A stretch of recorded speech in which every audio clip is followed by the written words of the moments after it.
અને મુક્ત કર્યો, મુક્ત કર્યો. દ્રૌપદીને ખબર છે કે માફીને યોગ્ય કોણ છે ને કોણ નથી. જે દ્રૌપદી પોતાના 5 પુત્રોના હત્યારા અશ્વત્થામાને ક્ષમાનું દાન કરી શકે છે, એ દ્રૌપદી દુર્યોધનો અને દુશાસનોને માફ ન કરી શકે.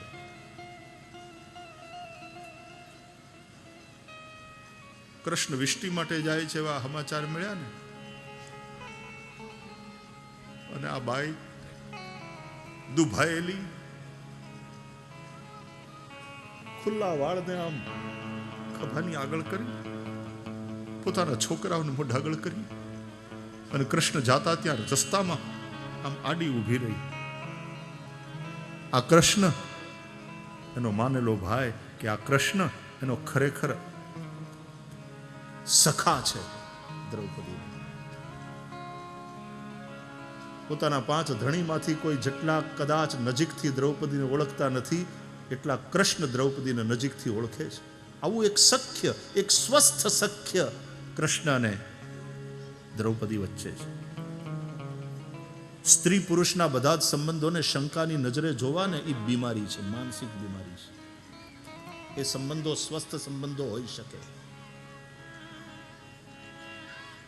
કૃષ્ણ અને દ્રૌપદીની વચ્ચે જે સંબંધ છે ને, તમે શું નામ આપશો?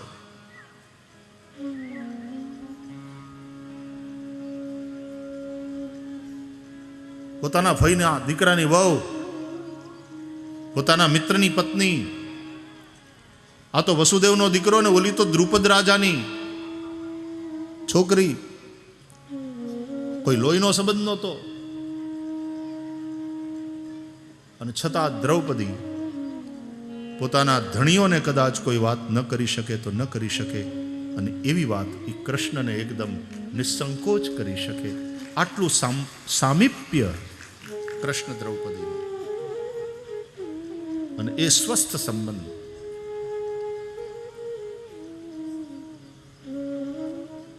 છોકરાઓને મોઢ આગળ કરી, ખુલ્લા વાળને આમ ખભાની આગળ લઈ,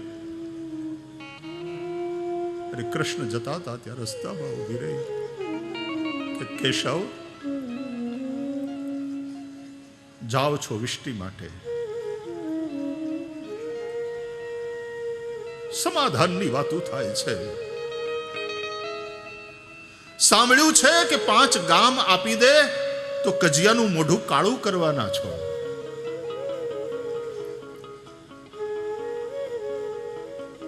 આ 5 ગામની વાત નથી કેશવ, આ અડધા રાજ્યની, તે આખા રાજ્યની વાત નથી. આ પ્રશ્ન છે આર્ય નારીની અસ્મિતાનો. उसके साथ समझौता नहीं हो सकता. 5 ગામ આપી દે તો કજિયો નથી કરવો, એ સમાધાન કદાચ પાંડવોને સ્વીકાર્ય હશે તો એને સ્વીકાર્ય હશે, આ દ્રૌપદીને સ્વીકાર્ય નથી.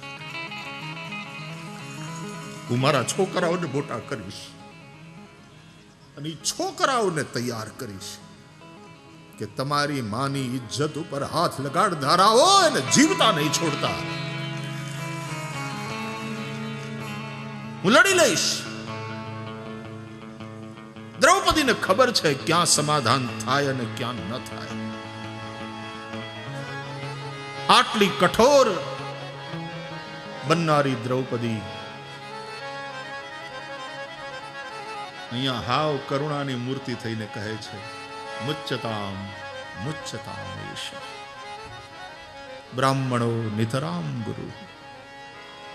ઓલો કૃષ્ણ છે તો આ કૃષ્ણ છે.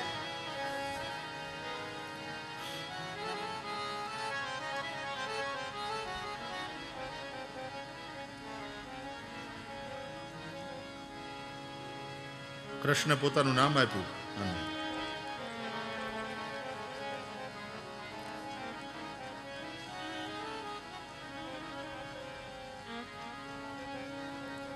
કૃષ્ણ કરુણાના સાગર તો આ દયાની દેવી છે. અને આવી દ્રૌપદીને 5 પતિ, એનો મતલબ દરેક સ્ત્રી એક આદર્શ, એક યોગ્ય પતિની પત્ની થવાનું સપનું શમણું સેવતી હોય છે અને એ પોતાના આદર્શ પુરુષની અંદરના કેટલાક અપેક્ષિત ગુણો એની એક યાદી દુનિયાની દરેક દ્રૌપદીના મનમાં તૈયાર હોય છે.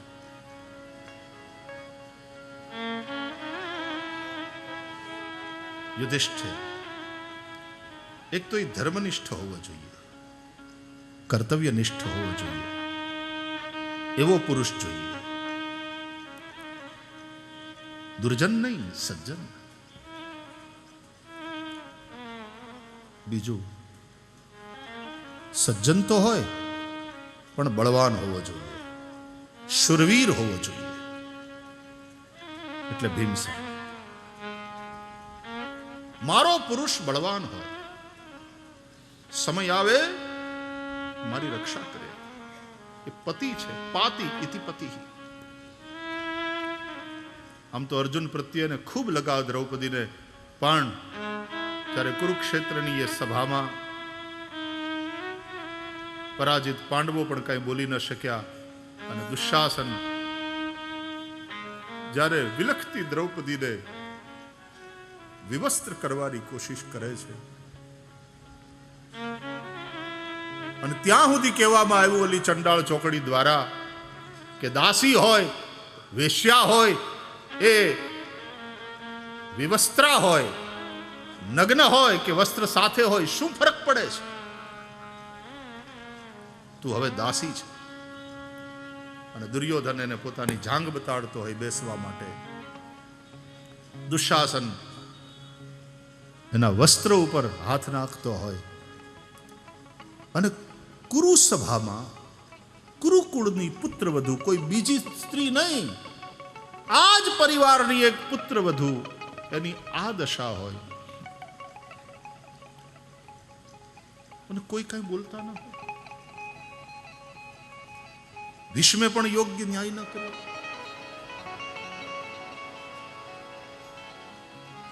પરાજિત પાંડવો મૂંગા થઈ ગયા.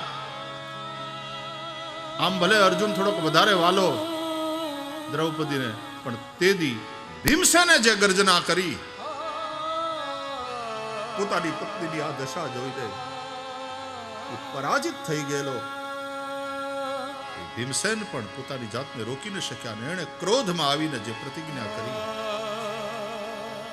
કે આ ભુજાને હું ઉખેડી ન નાખું, આની છાતીનું જો હું લોહી ન પીવું, આ દુર્યોધન જેણે મારી પત્નીને પોતાની જાંગ બતાવી છે, જાંગને મારી ગદાથી તોડીને નાખું.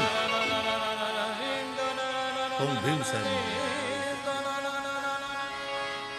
તે દિવસે દ્રૌપદીને ભીમસેન જેટલા વાલા લાગ્યા એમાં અર્જુનય પાછો પડી ગયો. પતિ છે. આવી સજ્જનતા શું કામની જે સમય આવે પોતાની પત્નીનું રક્ષણ ન કરી શકે? તો સ્ત્રી ઈચ્છતી હોય છે કે મારો આદર્શ પુરુષ એ સજ્જન તો હોય પણ શૂરવીર પણ હોય, બળવાન હોય.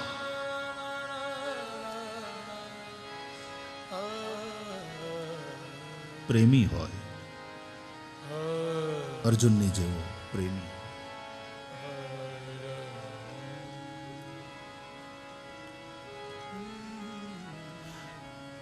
પાંચ પતિઓની પત્ની થયા પછી નારદજીએ નિશ્ચિત કરેલા જે નિયમો એનું પાલન કરવાનું હતું પાંચે પાંડવોએ, અને એમાં એક ભાઈની સાથે જ્યારે દ્રૌપદી હોય ત્યારે બીજા ભાઈથી પ્રવેશ ન થાય, અને શસ્ત્રશાળામાં શસ્ત્રાગારમાં યુધિષ્ઠિર અને દ્રૌપદી બેઠા હતા, વાતો કરતા હતા, અને એ સમયે એક બ્રાહ્મણ આવે છે અને એ ગુહાર લગાવે છે પાંડવોની આગળ કે મારી ગાયો ચોરાઈ રહી છે, રક્ષા કરો. તમે કેવા રાજા છો જે પ્રજાનું રક્ષણ ન કરી શકે? અને તરત અર્જુન તૈયાર થાય છે, પણ શસ્ત્રાગારમાં શસ્ત્ર લેવા જવા પડે. ત્યાં યુધિષ્ઠિર અને દ્રૌપદી બેઠા છે, મર્યાદા પ્રમાણે ત્યાં જવાય નહીં. પણ આ બાજુ આ બ્રાહ્મણની રક્ષા કરવી, એની ગાયોની રક્ષા કરવી એ પણ રાજાનું, ક્ષત્રિય તરીકે અર્જુનનું કર્તવ્ય છે. અને તેથી છેવટે જાય છે શસ્ત્રાગાર. શસ્ત્ર લઈને આવે છે. નક્કી કરેલી વ્યવસ્થાનો ભંગ થયો અર્જુન દ્વારા. બ્રાહ્મણની ગાયોની રક્ષા કરી, પણ પાછા આવ્યા પછી અર્જુને એમ કહ્યું કે નિયમ પ્રમાણે જે નિયમનો ભંગ કરે એને વનવાસ, હું વનવાસ માટે તૈયાર છું. યુધિષ્ઠિરે કહ્યું કે ભાઈ આપદ ધર્મ હતો અને અમે બંને જણા વાતો કરતા હતા. એ દરમિયાન અને મોટો ભાઈ એની પત્ની સાથે બેઠો વાતો કરતો હોય ત્યારે નાનો ભાઈ ત્યાં પ્રવેશ કરે તો એમાં અપરાધ નથી, એમાં મર્યાદા ભંગ નથી. હા, નાનો ભાઈ એની પત્ની સાથે બેઠો હોય વાતો કરતો હોય ત્યાં મોટો ભાઈ પ્રવેશ કરે તો એ જરૂર અયોગ્ય છે. એટલે તારાથી કશું અયોગ્ય નથી થયું. આમ મોટા ભાઈએ કીધું છતાં પણ નિયમ એટલે નિયમ. અને અર્જુન નીકળી જાય છે વનવાસ સ્વીકારીને. દ્રૌપદીનું હૈયું ત્યારે ચિરાઈ જાય છે કે જે અર્જુને મત્સ્યવેધન કરીને આને જીતી હતી, આને પ્રાપ્ત કરી હતી. દ્રૌપદીને જીતવી એટલે, સ્ત્રીને જીતવી એટલે કઈ એના હૃદયને જીતવું, એના મનને જીતવું, એ સ્ત્રીને જીતવાની વાત છે. અને એ રીતે જીતાયેલી સ્ત્રી પછી જે ભાવપૂર્વક સમર્પિત થાય છે. અર્જુન પ્રેમી છે તો પોતાનો પુરુષ પ્રેમી હોય આવું સ્ત્રી છે. એ ધર્મનિષ્ઠ હોય એટલે કે સજ્જન હોય, કર્તવ્યનું પાલન કરનારો હોય, એ શુરવીર હોય, બળવાન હોય. ત્રીજું, એ પ્રેમી હોય. ચોથું, એ પંડિત હોય, જ્ઞાની હોય, બુદ્ધિમાન હોય, સહદેવ. પાંચમું, હેન્ડસમ પણ હોવો જોઈએ, પર્સનાલિટી વાળો હોય. નકુલ. આ પાંચ પાંડવો એટલે કે દુનિયાની દરેક સ્ત્રી પોતાના આદર્શ પુરુષની અંદર આ પાંચ વસ્તુ જોવાની અપેક્ષા રાખે છે.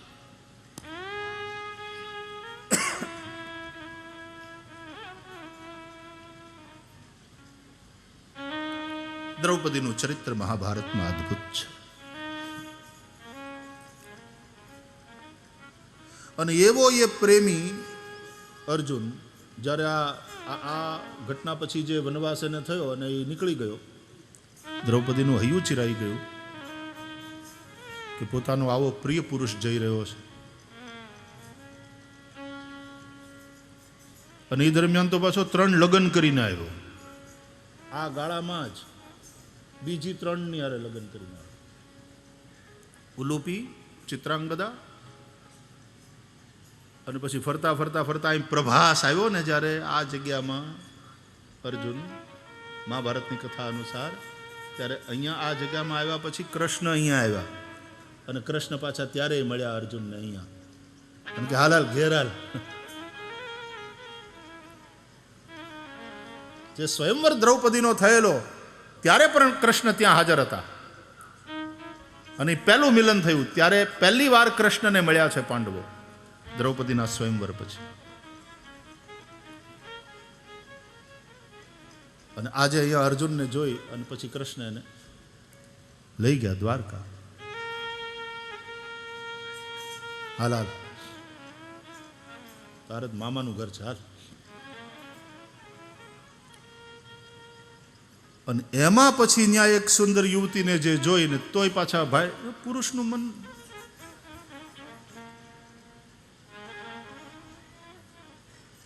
એની આંખને જોઈને વર્તી ગયા કૃષ્ણ. શું વિચાર છે?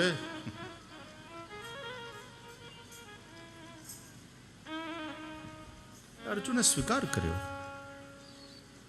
Yes I am attracted to her. Who is she? કૃષ્ણે કહ્યું, મારી બેન.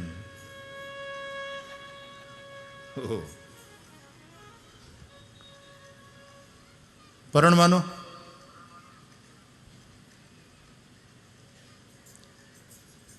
અને જાણી લીધું કૃષ્ણે કે સુભદ્રાને પણ અર્જુન પ્રત્યે લાગણી થઈ છે.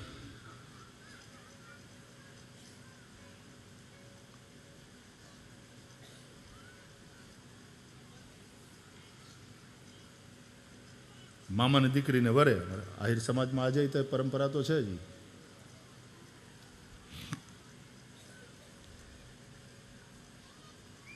પણ કૃષ્ણને ખબર છે કે આમાં મોટા ભાઈ નહીં માને.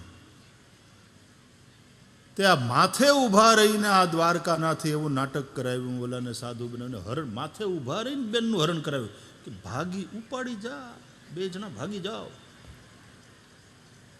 ગોઠવી દઈશું બધું. બોલો, આની લીલા અદભુત.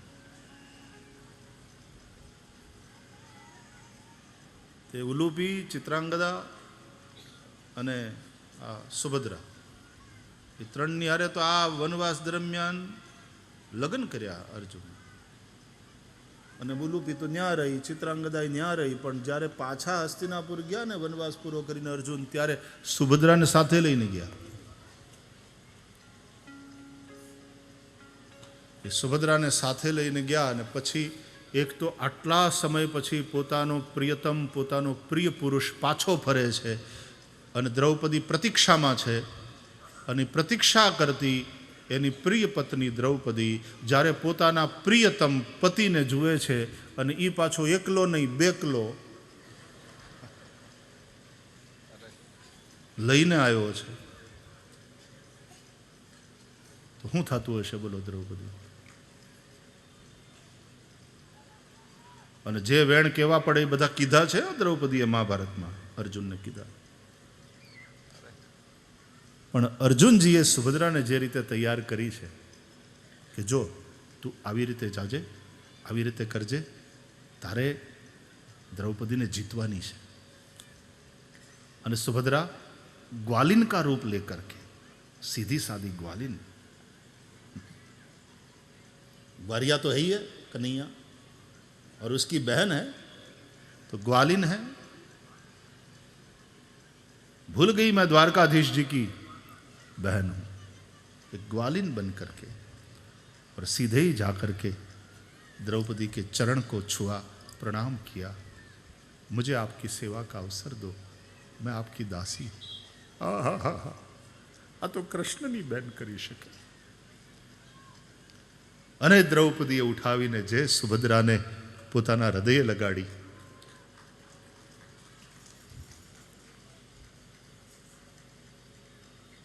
પોતાનો હૃદયથી સૌથી નજીક જે પુરુષ છે, પોતાનો પ્રિય સખા કૃષ્ણ, એની આ બહેન છે.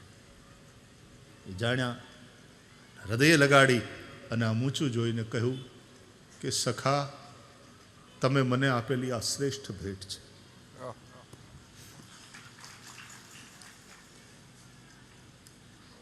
એક શ્રેષ્ઠ સંગીની આપી.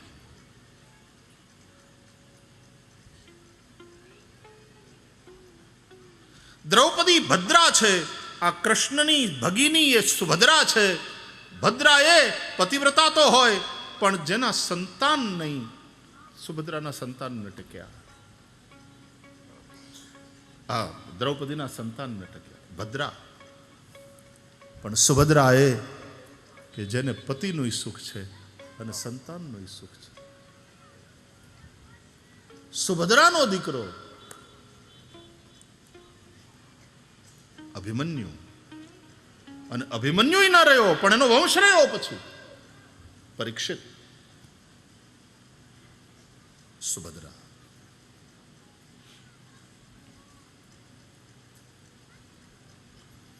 અને અભિમન્યુ જે રીતે લડતા લડતા વીર ગતિને પામ્યો છે, એક વીરની માતાને એનો શોખ તો હોય પુત્ર ગુમાવવાનો, પણ હારો હારે ગૌરવ પણ હોય. આતંકવાદીઓની હારે ને આપણા દુશ્મનોની હારે લડતા લડતા આપણા સૈનિકો વીરગતિને પામે છે, અને પછી ટીવી ચેનલવાળા એના પરિવારને દેખાડે છે. તો એ બાપની આંખમાં આંસુ હોય, એની પત્નીની, એની માની આંખમાં આંસુ હોય, પણ હારોહાર રડતા રડતા એમ પણ કે દીકરો અમે ગુમાવ્યો એનું અમને દુઃખ તો છે, પીડા છે, પણ હારવાર અમને ગૌરવ પણ છે કે દેશને માટે ખપી ગયો, માં ભારતીની રક્ષામાં કામ આવી ગયું, એનું ગૌરવ પણ.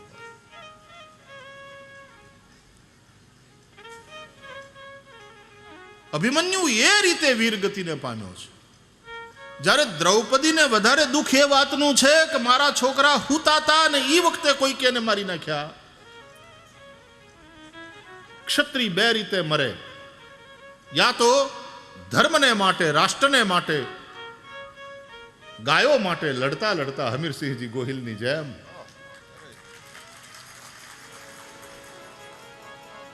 ધર્મ માટે લડતા લડતા, ગાયો માટે લડતા લડતા, રાષ્ટ્ર માટે લડતા લડતા મરે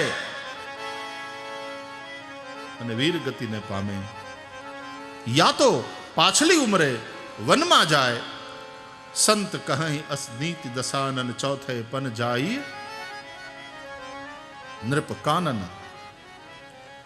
યા તો ચોથી ઉંમરે પછી વનમાં જાય, હરિને સ્મરે, મરે અને ભવસાગરને તરે. આ બે રીતે જ ક્ષત્રિયનું મૃત્યુ ઉચિત ગણાય. પણ દ્રૌપદીને એ વાતનું દુઃખ છે કે સુભદ્રાના દીકરાની જેમ મારા દીકરા લડતા લડતા નથી મર્યા કે છેલ્લે ભગવાનનું નામે લઈ ન શક્યા, એને ઊંઘમાં મારી નાખ્યા કોકે. મારા દીકરાઓની સદગતિ ન થઈ. એક તો દીકરા મર્યા અને પાછી એની સદગતિ નથી થઈ. આ વાત એ માને રડા.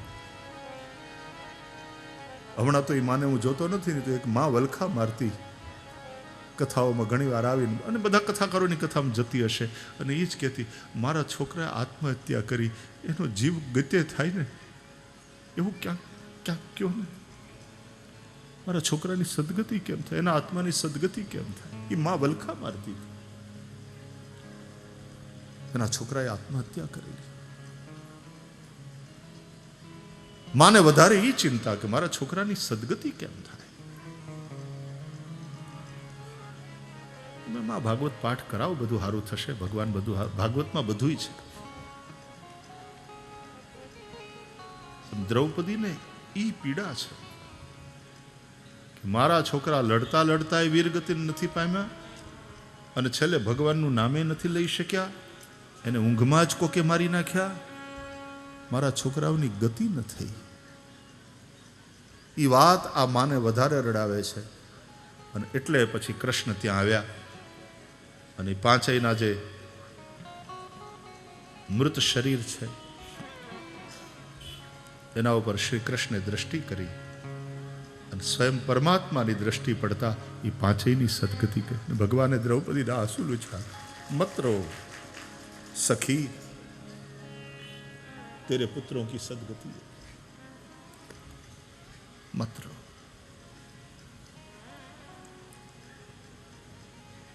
ગમે એટલો મોટો માણસ હોય ને, સમય આવે ત્યારે એને માથું મૂકીને રડી હકે એવો કયો ખંભો જોઈ, જે ખભા ઉપર માથું મૂકીને રડી શકે, પોતાની પીડાને ત્યાં ઠાલવી શકે. અને માણસ જેટલો મોટો એટલા એને માટે આવા ઠેકાણા ઓછા.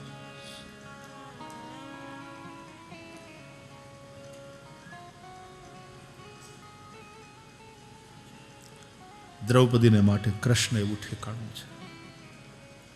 સુખ દુઃખની બધી વાત શેર કરી શકે છે કૃષ્ણ સાથે. અંતરની બધી વાતો કૃષ્ણને કહી શકે છે.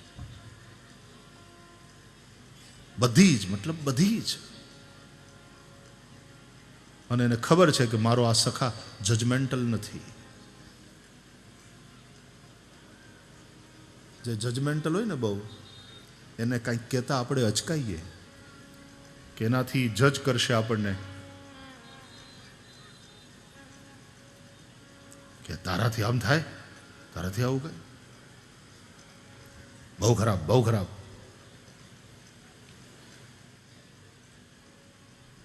આપણે તરત જજ થઈ જઈએ છીએ. બીજાની ભૂલો માટે, બીજાના અપરાધ માટે આપણે તરત જજ બની જઈએ, ન્યાયાધીશ, અને આપણી ભૂલો માટે આપણે વકીલ થઈ જઈએ, દલીલો કરવા માંડીએ અને કેસ લડવા માંડીએ. માણસ પોતાના અપરાધ માટે વકીલ થઈ જાય છે અને બીજાના અપરાધને જોઈને જજ થઈ જાય, ન્યાયાધીશ બની જાય. આપણો વ્યવહાર સામાન્ય રીતે આવો હોય છે. કૃષ્ણ એવો મિત્ર, जजमेंटल नहीं, जो जैसा है वैसा उसका स्वीकार करे, प्यार करे, रास्ता निकाले.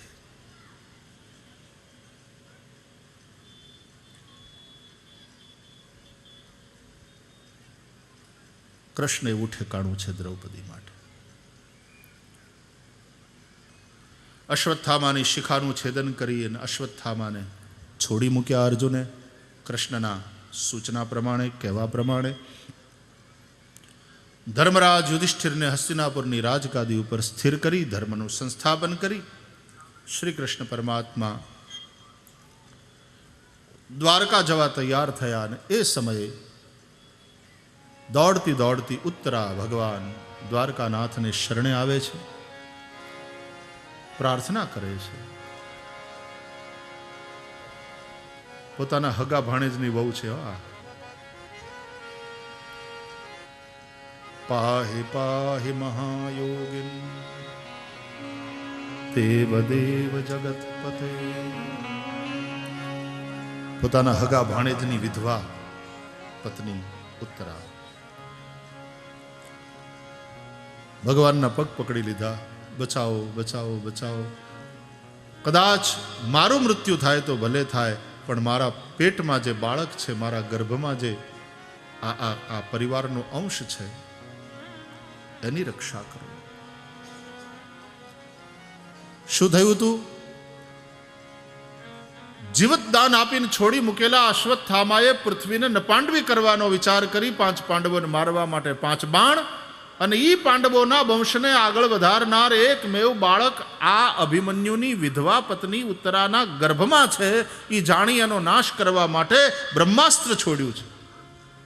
અને એટલા માટે ઉત્તરા દોડી અને ભગવાનને શરણે આવી. આપની સેવાની પરંપરા આ કુટુંબમાં છે, આ પરિવારમાં છે, અને એ પરંપરાની રક્ષા થાય એટલા માટે આ પુત્ર ઈચ્છું છું. વૈષ્ણવ ભગવાનની પાસે દીકરો માગે ને, મનોરથ કરે એક પુત્ર થાય એવો, તો પણ એટલા માટે કે ઠાકોરજીની સેવાની પરંપરા ચાલતી રહે, એટલા માટે.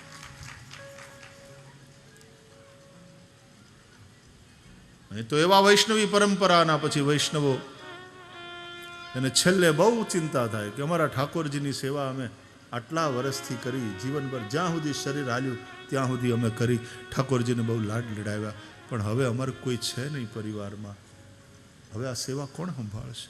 હવે અમારા બાલકૃષ્ણનું શું થશે? એ વૈષ્ણવ રડતો, હવે અમારા ઠાકોરજીની સેવા કોણ કરશે? મેં જોયા છે એવા વૈષ્ણવ. અમે ક્યાંય મંદિરમાં પધરાવી દઈએ, પોતાના છોકરાને ક્યાંક મૂક્યા હોવાની વાત હોય ને, જેમ મા બાપને હૈયું ચિરાઈ જાય એવી પીડા અનુભવતા હોય. વૈષ્ણવની ઠાકોરજી પ્રત્યેની આવી આસક્તિ.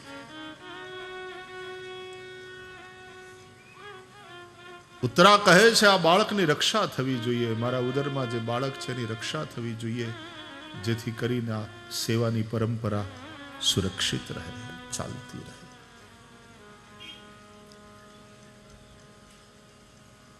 ભગવાને સુદર્શન ચક્ર છોડીને 5 બાણને આકાશમાં કાપી નાખ્યા. 5 પાંડવોની રક્ષા કરી. ઉત્તરાના શ્વાસ દ્વારા ઉત્તરાના ભીતર પ્રવેશ કરી એના ગર્ભમાં, અને બ્રહ્માસ્ત્રના તેજનો ભગવાને નાશ શાંત કર્યું, બ્રહ્માસ્ત્રના તેજને, અને રક્ષા કરી ઉત્તરાના ગર્ભની. ઉત્તરાના ગર્ભમાં જે બાળક છે એ જ રાજા પરીક્ષિત. આ રીતે ભગવાને પૂર્વવંશને પુનઃ અંકુરિત કર્યો. પાંડવોની રક્ષા થઈ એટલે ફૈબા કુંતા ગદગદ થયા. આંખમાં આંસુ આવી ગયા કે કૃષ્ણ, તારા હજી કેટલા ઉપકાર અમે અમારી માથે ચડાવશું? તું બસ हमारे लिए करता ही जा रहा है, करता ही जा रहा है, करता ही जा. તે કેટલું કર્યું અમારા માટે. તારા અનંત ઉપકાર છે. વળી તે આ માથે ઓર ચડાવ્યો ઉપકાર. તને નમસ્કાર કરું છું. નમસ્યે પુરુષમ ત્વાદ્યમ ઈશ્વરમ પ્રકૃતે પરમ અલક્ષ્યમ સર્વભૂતાનાં અંતર્બહિરવસ્થિતમ નમસ્યે પુરુષમ ત્વાદ્યમ. ફૈબા ભત્રીજાને પગે લાગે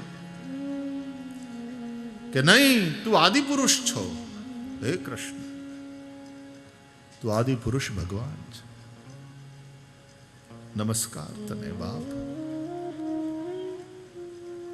તારે શરણે જે છે એના યોગક્ષેમનું તું વહન કરવાની પ્રતિજ્ઞા કરનારો ડગલે ને પગલે તે અમારી રક્ષા કરી છે. તે તારી મા દેવકી ઉપર જેટલો પ્રેમ ન વરસાવ્યો એટલો પ્રેમ તારી બા ઉપર ન વરસાવ્યો એટલો ફૈબા ઉપર વરસાવ્યો. દેવકીના છોકરાને કંસે મારી નાખ્યા હતા, એને તે ન બચાવ્યા.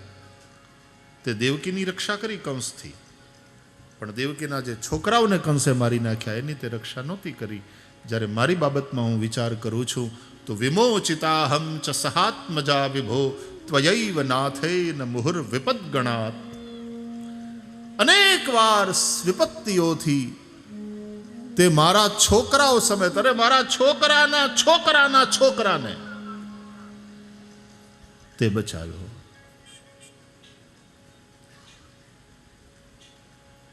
અને એક વાર નહીં, મુહુ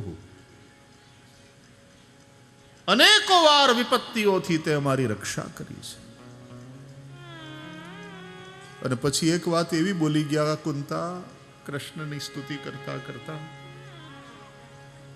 કે જ્યારે જ્યારે વિપત્તિ આવી ત્યારે વિપત્તિથી અમારી રક્ષા કરવા માટે દોડીને તું અમારી પાસે હાજર થયો. આ વિપત્તિઓએ તારા દર્શન કરાવ્યા. વિપત્તિ ગઈને તું ગયો તો મારા બાપ, જો વિપત્તિમાં જ તારો સંગ રહેતો હોય તો પછી વિપત્તિ કાયમ રહે અમારા જીવન. વિપદ હસત્તુડ શશ્વત તત્ર તત્ર જગદગુરો ભવતો દર્શનમ યસ્યાદ પુનર્ભવ દર્શનમ. દુઃખ માટે પ્રેમ નથી, પ્રેમ તો કૃષ્ણ માટે છે. પણ કહે છે કે જો દુઃખમાં વિપત્તિમાં જો તું રહેતો હોય, અમને તો તારું સાનિધ્ય જોઈએ બાપ. જો વિપત્તિમાં એ સાનિધ્ય રહેતું હોય તો પછી વિપત્તિ હંમેશા મારા જીવનમાં રહે. એવી ઠરેલ છે આ ફૈબા, એવી ધીર ગંભીર, એવી અનુભવી, એવી ડાય, એવી વ્યવહાર કુશળ. કુંતાનું પાત્ર બહુ વજનદાર છે. રામાયણની કૌશલ્યા અને મહાભારતની કુંતા બહુ ડાયું પાત્ર, ધીર ગંભીર ઠરેલ. અને એટલી આ દુઃખોમાંથી પસાર થઈ ટીપાઈને તપીને ઘડાયેલું ચરિત્ર.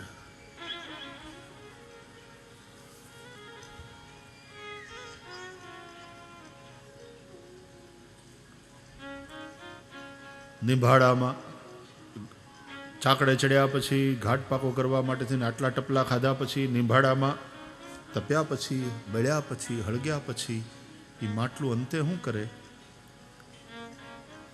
પાણી ટાઢું કરીને હવને પીવડાવે ને હવની પ્યાસ બુઝાવે. એમ ઘણા હોય આવા કુંતા જેવા ચરિત્રો. પોતે ખૂબ ટીપાણા હોય, ખૂબ તપ્યા હોય તાપમાં, સંતાપમાં, દુઃખમાં, પણ પોતે બને એટલા બધાને શીતળ જલ પીવડાવીને હવની પ્યાસ બુઝાવવાનું કામ કરે.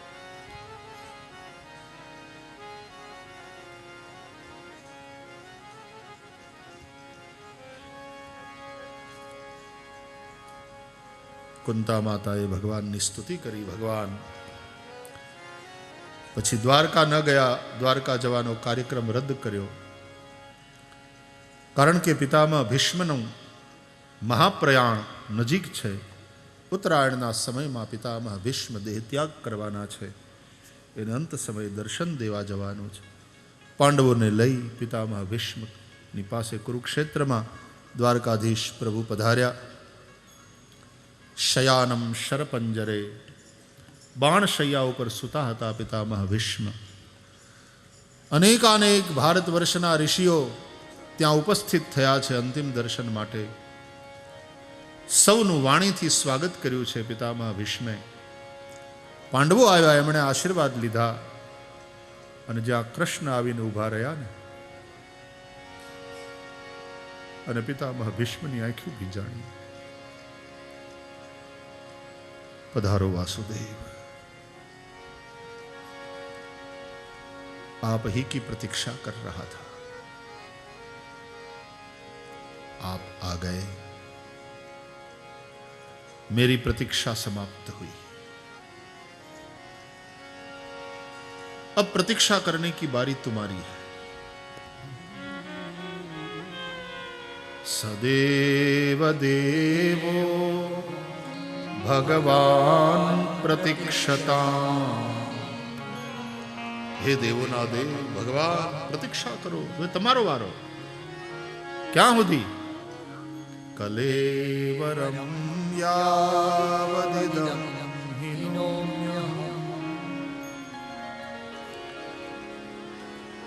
જ્યાં સુધી મારા પ્રાણ આ કલેવરનો ત્યાગ કરીને ન જાય, ત્યાં સુધી તમે આ સ્થાન છોડીને ક્યાંય જશો નહીં.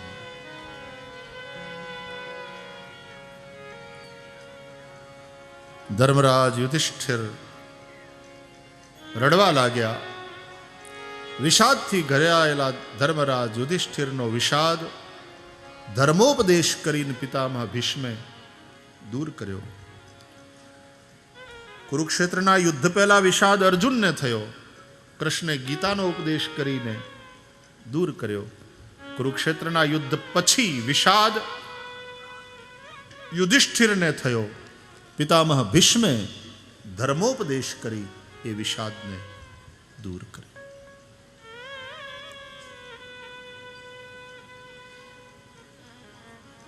ઉત્તરાયણનો પવિત્ર સમય, અને પિતામહ ભીષ્મે વિશુદ્ધ ધારણાથી પોતાના મનને પ્રભુમાં જોડી અને અંતે ગોવિંદ સાથે ગોઠડી માંડી.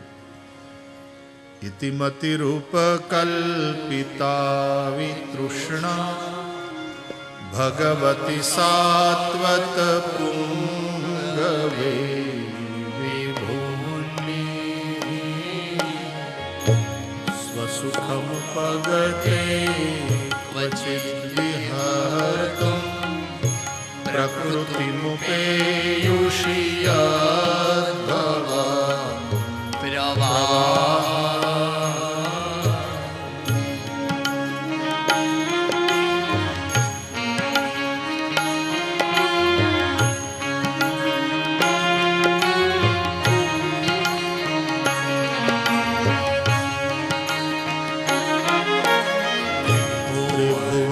કમનમ તમાલવર્ણમ રવિકર ગૌરવરાંબરમ દધાને વપુરલકુલાવૃતાનનાબ્જમ વિજય સખીરતિરસ્તુ મે નવદ્યા.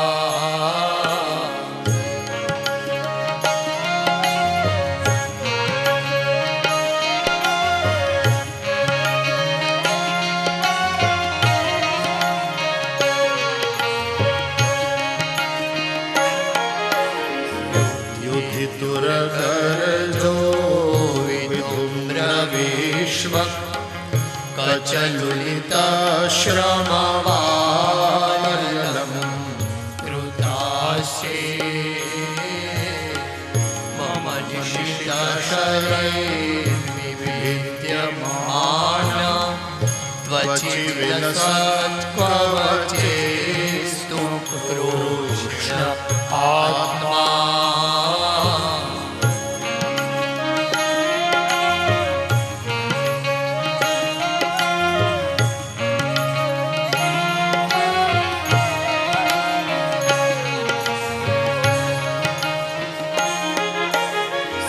सपदि सखी वचो निशम्य मध्ये निज परयोर्बलयो रथं निवेश्य स्थितवति परसैनिकायुरक्षणां हृतवति पार्थ सखे रथे ममासो।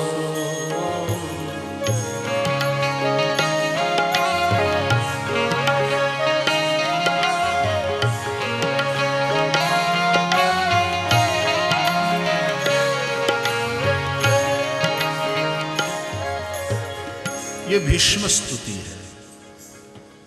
भागवत जनो स्तुति भाग बहु बृहद છે, ખૂબ વિસ્તારથી કહેવાયો છે। પધારો।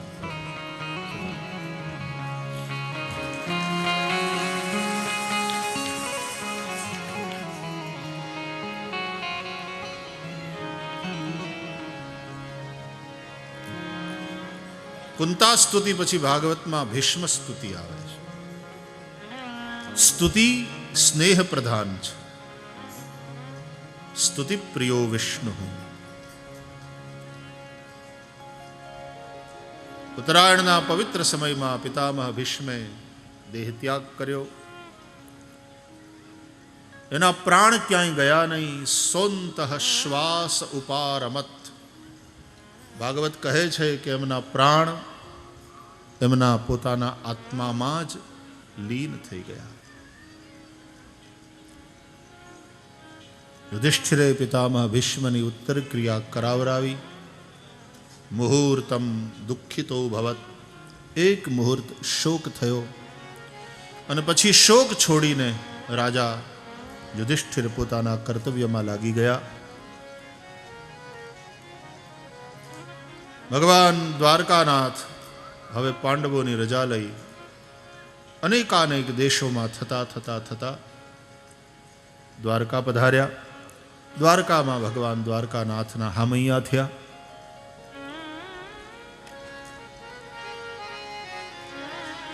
બહેનો ઓલું ગીત તમે એમાં અમારા આહિર સમાજની બહેનો તો બહુ ગાય।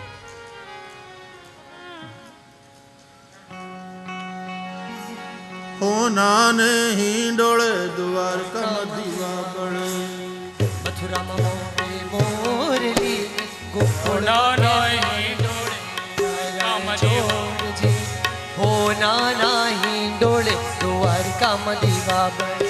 અરે મથુરામાં વાગી મોરલી ગોકુળમાં કેમ રહેવાય નાયણ છોડજી હોના હિંડોળે દ્વારકામાં દીવા બળે। અરે હોના હિંડોળે દ્વારકામાં દીવા બળે।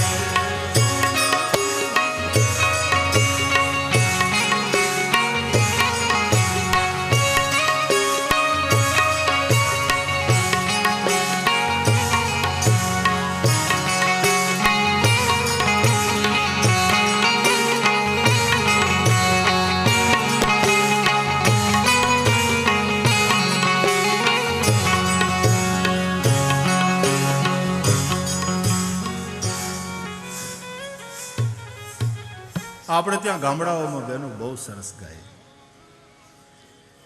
દ્વારકામાં ઠાકોરજીના હામૈયા થયા। પ્રભુ પધાર્યા ઘણા બધા સમય પછી દ્વારકામાં। આ થોડું દ્વારકામાં બગડ્યું બધું વાતાવરણ એનું કારણ કે ભગવાનને બહાર બહુ રહેવું પડતું હતું। જગતના કલ્યાણ માટે થઈને જે નીકળ્યા બહાર જ આંટા માર્યા કરે ને એનું પછી ઘરમાં બગડે ત્યારે એને તરતો તરત એડ્રેસ કરવી જોઈએ, સમસ્યા નહીં ન થઈ શકે। આ ભગતોને ઘરમાં બધું આમ જેમ તેમ હોય એનું કારણ જ આ। એટલે હાવ સાચી વાત તો એ છે કે પોતાના ઘરને બાળીને પણ એ દુનિયાનું ભલું કરે છે।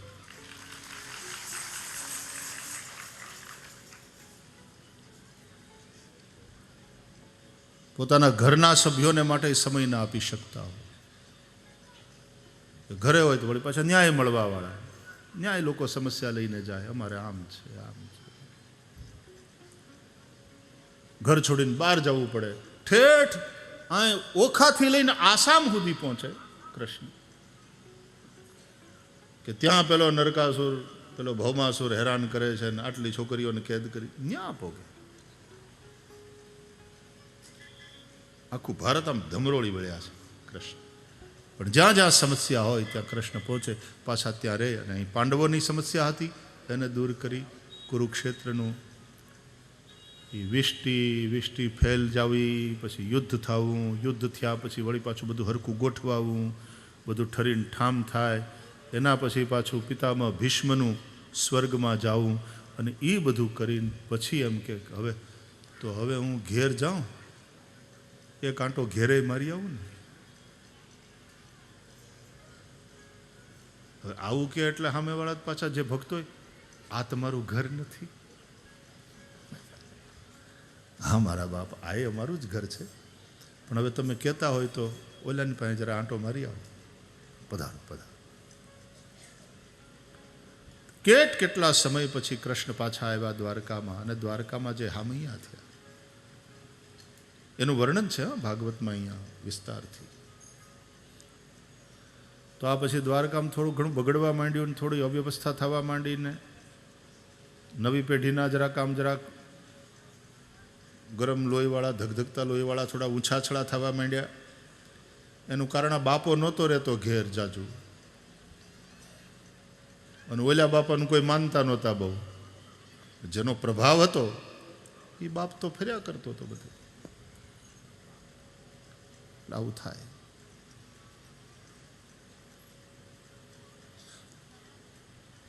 અહીંયા હસ્તિનાપુરમાં ભગવાને જેની રક્ષા કરી હતી એ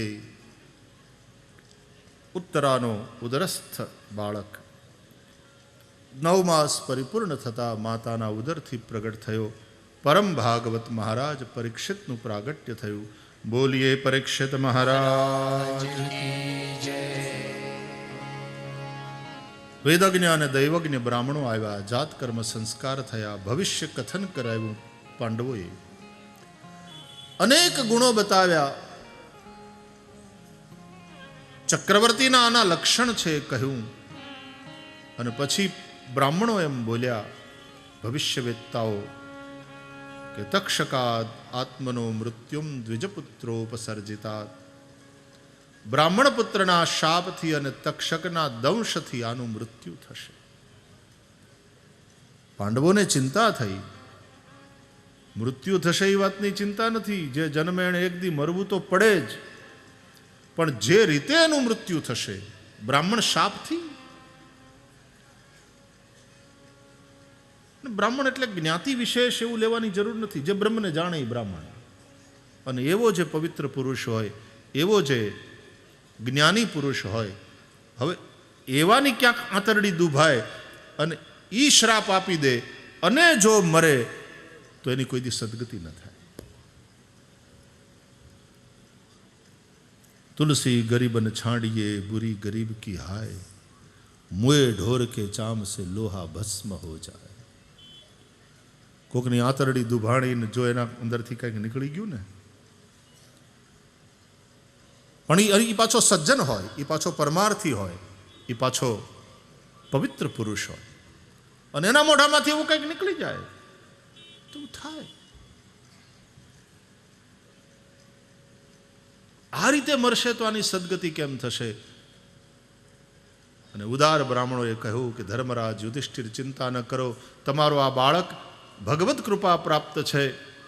શ્રોત્રિય બ્રહ્મનિષ્ઠ સદગુરુના શરણે જઈ શ્રીમદ ભાગવતનું શ્રવણ કરી આ 7 જ દિવસમાં મુક્તિને પામશે. બ્રાહ્મણોનું સન્માન કર્યું, એના આશીર્વાદ લેવડાવી બ્રાહ્મણોને વિદાય કર્યા. પરીક્ષિત શુક્લ પક્ષના ચંદ્રની માફક વધવા લાગ્યા. દરમિયાન વિદુરજી તીર્થયાત્રા કરવા ગયા હતા. કુરુક્ષેત્રના યુદ્ધ સમયે વિદુરજીની તીર્થયાત્રા ચાલતી હતી. એ અનેક જગ્યાએ યાત્રા કરી એ પ્રભાસ આવ્યા વિદુરજી પર. આ ક્ષેત્રમાં, આ હરિહર ક્ષેત્રમાં બધા જ આવ્યા છે. આ ભૂમિનો બહુ મોટો મહિમા છે. અનેકાનેક પુરાણોએ મહિમા ગાયો છે. વિદુરજી જ્યારે પાછા હસ્તિનાપુર પહોંચ્યા, કૌરવોનો નાશ થયો છે, યુધિષ્ઠિર રાજા બન્યા છે. સ્વાગત કર્યું વિદુરજીનું, બધી વાતો પૂછી. કાકા ક્યાં ક્યાં જાત્રા કરી આવ્યા? તમે જાત્રામાં ક્યાં રોકાતા? જમવા કરવાની વ્યવસ્થા કેવી રીતે થતી તમારી? જાત્રામાં તમે અનેક દિવ્ય દેવ સ્વરૂપોના દર્શન કર્યા હશે અને અનેક મહાત્માઓને તમે મળ્યા હશો. નિશ્ચિતપણે સત્સંગ પણ થયો હશે. એમણે કીધેલી કોઈ સારી વાત પણ અમને સંભળાવો. બધી ચર્ચા.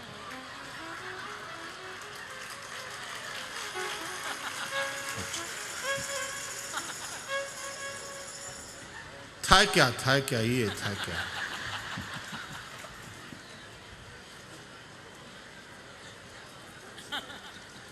મને તો એમ થયું કે હું થયું, વિમાન ઉતર્યું કે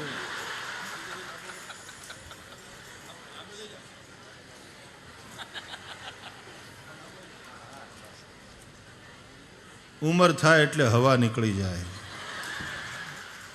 ઉડતા હોઈએ ને આપણે બહુ,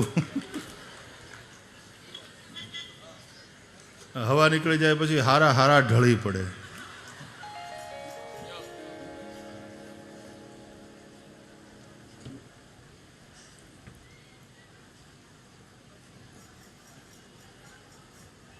પણ હાવ સાચી વાત એ છે કે બહાર હું દેખાય છે એ માણસને ઊંચે નથી લઈ જતું, અંદર હું ભર્યું છે એ ઊંચે લઈ જાય. આમાં અંદર જે ભર્યું છે એ ઊંચે લઈ જાય. એટલે માણસની અંદર શું છે એ માણસને ઉપર લઈ જાય, એને ઊંચો, એને મોટો કરીને દેખાડે. બહારથી જેવા દેખાતા હોય.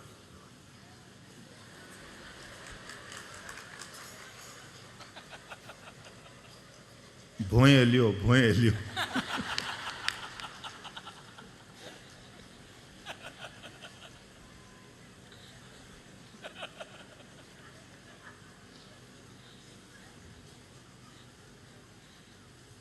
છેલ્લા શ્વાસ હાલતા હોય તો થોડા ઘણા બાકી તો ભોંયે લ્યો.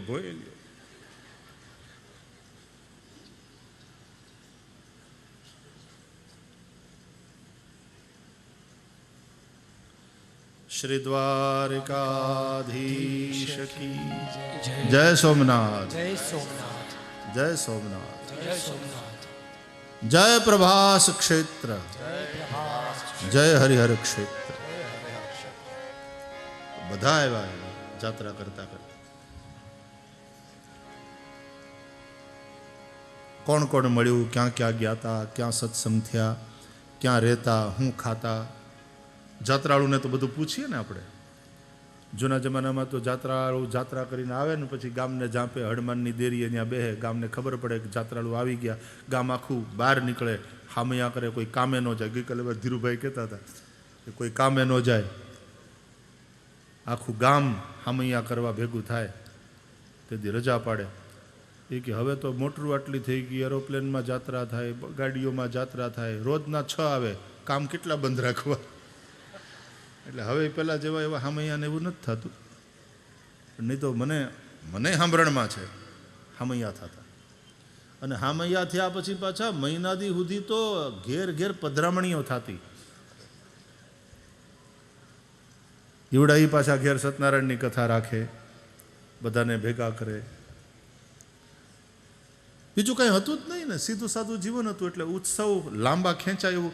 જલજીલણી એકાદશીમાં ઠાકોરજી જલ ઝીલીને આવે એ પછી તો પાછા જે ચડાવો કરે ને વધારે ઉછામણીમાં બોલે એને ત્યાં ઠાકોરજી પાછા રાત રોકાય. ત્યાં રાતના જાગરણ થાય, ભજનીકો આવે, ભજન ગાય, સત્સંગ થાય. જે ઉત્સવ થતા. જલજીલણી એકાદશી શહેરના છોકરાઓને ખબર નથી હવે જલજીલણી એકાદશી એટલે શું. આવા ઉત્સવ થતા.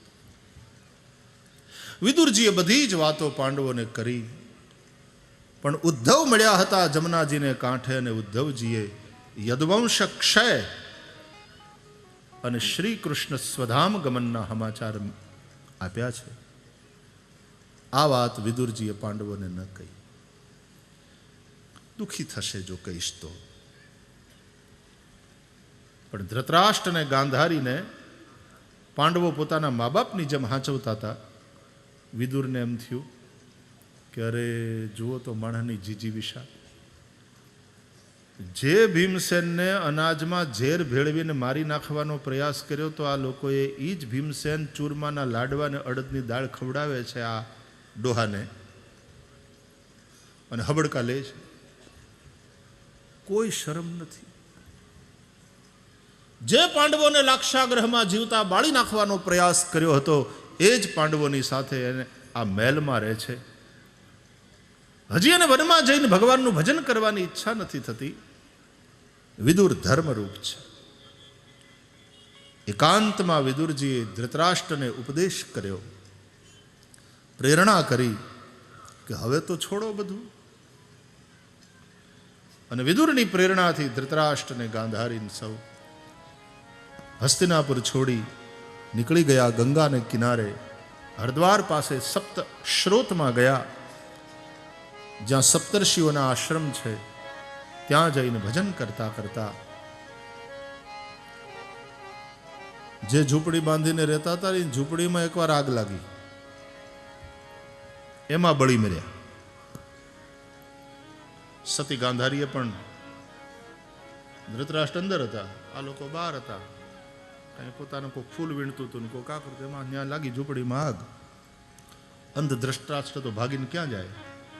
પણ ભજન કરતા કરતા પછી એની સ્થિતિ મનમાં ભગવાનમાં થઈ ગઈ હતી. અરે હું થયું. ગાંધારીએ પણ અંદર પ્રવેશ કરી લીધો. એની સદગતિ થઈ. અપિચેત સુદુરાચારો ભજતે મામનન્ય ભાગ સાધુ રેવસ મંતવ્ય સમ્યક વ્યવસિતો હિ સહ. ભગવાન ગીતામાં કહે. ધૃતરાષ્ટ્ર જેવાની પણ સદગતિનું વર્ણન છે. આગળનો ટ્રાફિક ક્લિયર કરવો પડે. પેલા બધાને ક્લિયર કરો. એ બધાની મુક્તિ થાય પછી પરીક્ષિતની મુક્તિના દ્વાર ખુલશે. વિદુરજી ત્યાંથી પોતાના પછી સંબંધીઓને જોવા માટે નીકળી ગયા. અહીંયા કળિયુગના આગમનના એંધાણ જોઈ યુધિષ્ઠિર ભીમસેનને પોતાના હૃદયની વ્યથાની કથા કહે છે. અર્જુન ગયા હતા દ્વારકા, એ પાછા હસ્તિનાપુર આવ્યા સમાચાર લઈને કે યાદવા સ્થળી થઈ છે, યદુવંશ ક્ષય થયો છે અને આપણા પ્રિય દ્વારકાધીશ શ્રી કૃષ્ણ દેહોત્સર્ગમાં જઈને એણે લીલા સમેટી લીધી છે. એના ચરણ હવે આ ધરાધામ ઉપર નથી બિરાજતા. દ્રૌપદીની શું દશા થઈ હશે? એક એવું ઠેકાણું, એક એવો હૃદયથી સૌથી નજીકનો પુરુષ, સુખ દુઃખનો સાથી, એ ગોવિંદ હવે નથી આ પૃથ્વીના પટ ઉપર. શું કરવું છે હવે જીવીને?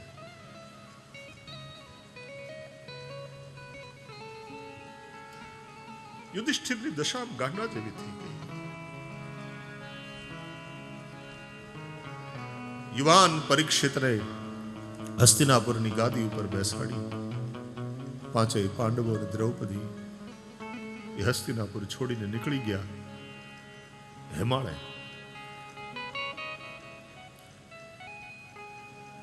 હિમાલયના બરફાચ્છાદિત શિખરો ઉપર આરોહણ કર્યું. હિમાળો જાણે સ્વર્ગની સીડી બન્યો. પાંડવોએ સ્વર્ગારોહણ કર્યું. પરીક્ષિત હસ્તિનાપુરના રાજા થયા. ઉત્તર તનયા ઈરાવતી સાથે એમનું લગ્ન થયું. જન્મેજય આદિ પુત્ર થયા. અશ્વમેધ યજ્ઞ દ્વારા ઈશ્વરનું યજન કર્યું, દિગ્વિજય કર્યો. અને દિગ્વિજયના સમયમાં એમણે એકવાર ધર્મરૂપ વૃષભને અને ધરણી રૂપ ગાયને સંવાદ કરતા સાંભળ્યા. એ ધર્મ અને ધરણીને દુઃખી કરનારો રાજા રૂપ ધારી પેલો કલિપુરુષ જોયો. રાજા પરીક્ષિતે કલિપુરુષનો નિગ્રહ કર્યો. કલિપુરુષે રહેવા માટે સ્થાન માગ્યા ત્યારે દ્યુતાલય, સુરાલય, વેશ્યાલય અને હિંસા, કતલખાનું 4 સ્થાન આપ્યા. વળી પાછી એણે યાચના કરી ત્યારે એક 5મું સ્થાન આપ્યું. જા તું સુવર્ણમાં રહેજે. અમોની પંચસ્થાનાની યધર્મ પ્રભવ કલિહિ ઔત્તરેયેણ દત્તાની. ભાગવતકાર કહે છે, કોણે આપ્યા કલિને આ સ્થાન? ઔત્તરેયેણ દત્તાની. ઔત્તરેય ઉત્તરાના દીકરાએ. અહીંયા પરીક્ષિતને ઉત્તરાના પુત્ર તરીકે પ્રસ્તુત કર્યા. કેમ? તો કે માતા ઉત્તરા ઉદાર હતી અને એ માનો ગુણ આવી ગયો આ સમયે પરીક્ષિતમાં. એટલે ઓલાએ 5મું સ્થાન માંગ્યું, 5મું દઈ દીધું ઉદારતાપૂર્વક. પણ અયોગ્ય પ્રત્યે દાખવેલી ઉદારતા અંતે આપણને મોંઘી પડે છે. અયોગ્ય પ્રત્યે દાખવેલી ઉદારતા ક્યારેક મૂર્ખતામાં ખપે છે.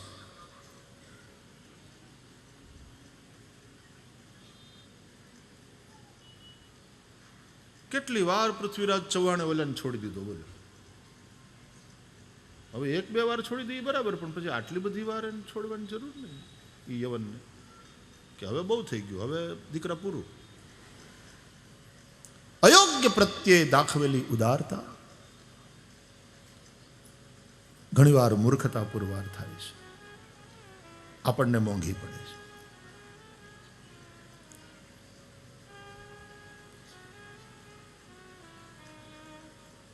પ્રતાપ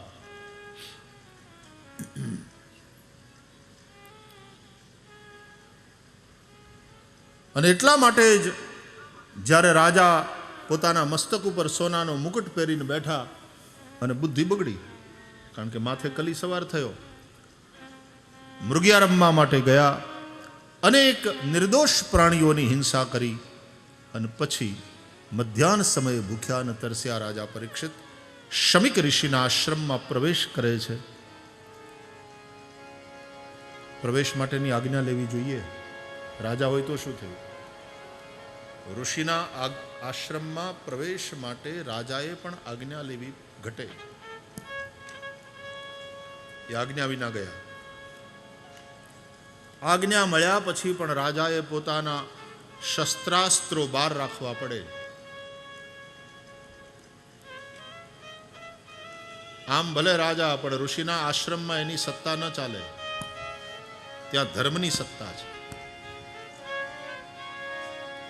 અને રાજ સત્તા હંમેશા ધર્મ સત્તાનું સન્માન કરતી. દુષ્યંતનો અશ્વ મૃગલાનો પીછો કરતા કરતા કણવ ઋષિના આશ્રમમાં પ્રવેશી જાય છે અને મૃગને મારવા માટે ધનુષ્ય ઉપર બાણ ચડાવેલા રાજાને આશ્રમનો એક બાળક રોકી દે છે. રાજન, આશ્રમ મૃગોયમ ન હંતવ્યો ન હંતવ્યઃ. રાજાને પણ એક આશ્રમનો બાળક આટલા અધિકારપૂર્વક કહી શકતો હતો, આશ્રમનો મૃગ છે, ન મરાય, બાણ ઉતારી લ્યો. આશ્રમમાં આવેલા પ્રત્યેક જીવ અહીંયા નિર્ભયતાને પામે છે, અહીંયા એને અભયત્વ મળે છે અને દુષ્યંત માફી માગે છે. આશ્રમના કુમારની મુझसे गलती हो गई, રોકી શકે. ધર્મ સત્તા છે ત્યાં.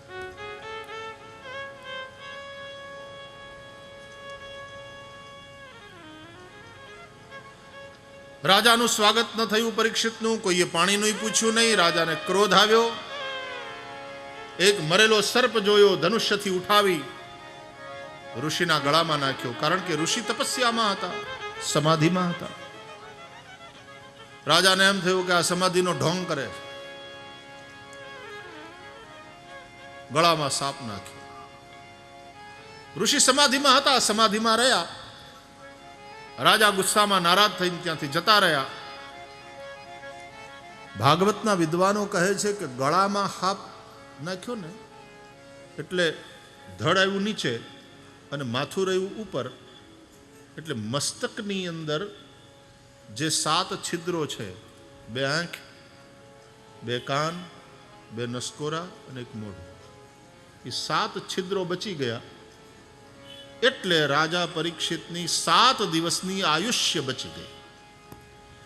જો માથા ઉપર મૂક્યો હોત સર્પ બ્રહ્મરંધ્ર ઉપર તો એ જ ક્ષણે રાજાનું મૃત્યુ થાય, પણ ગળામાં નાખ્યો સર્પ, મસ્તકના 7 છિદ્રો સર્પની ઉપર રહ્યા, માટે 7 દિવસની આયુષ્ય બચી ગઈ. અને એટલા માટે જ ઋષિપુત્ર દ્વારા પછી શ્રાપ મળ્યો. ઇતિ લંઘિત મર્યાદમ તક્ષક સપ્તમે હની દક્ષંતિ સ્મ કુલાંગારમ. જે રાજાએ મારા નિરપરાધ પિતાના ગળામાં મરેલો સર્પ નાખ્યો છે એ રાજાનું આજથી 8મે દિવસે જીવતો સર્પ તક્ષક કરડવાથી મૃત્યુ થશે.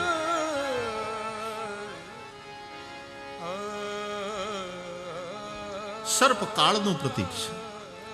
કાલને વ્યાલ કહ્યો છે. કાલ વ્યાલ મુખગ્રાસ ત્રાસ નિર્ણાંશ હેતવે. આ કાળરૂપી સર્પ 7મે દાડે સૌને ડસે છે.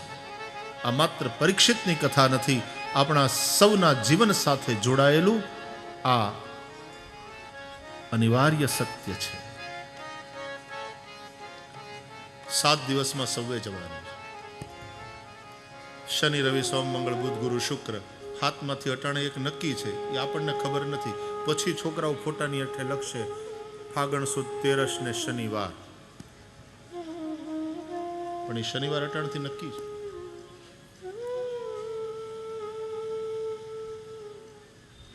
સાત જ દિવસમાં છે, કારણ કે સપ્તાહના દિવસ જ 7 છે. કાળરૂપી સર્પ ડસે. भस्मांतम इदम शरीरम. एक ना एक दिन शरीर को जलकर राख होना ही है. राजा परीक्षित ने જ્યારે આ ખબર પડી તો રાજાએ કહ્યું, ઋષિપુત્રે શાપ નથી આપ્યો, ઋષિપુત્રે સાવધાન કર્યો છે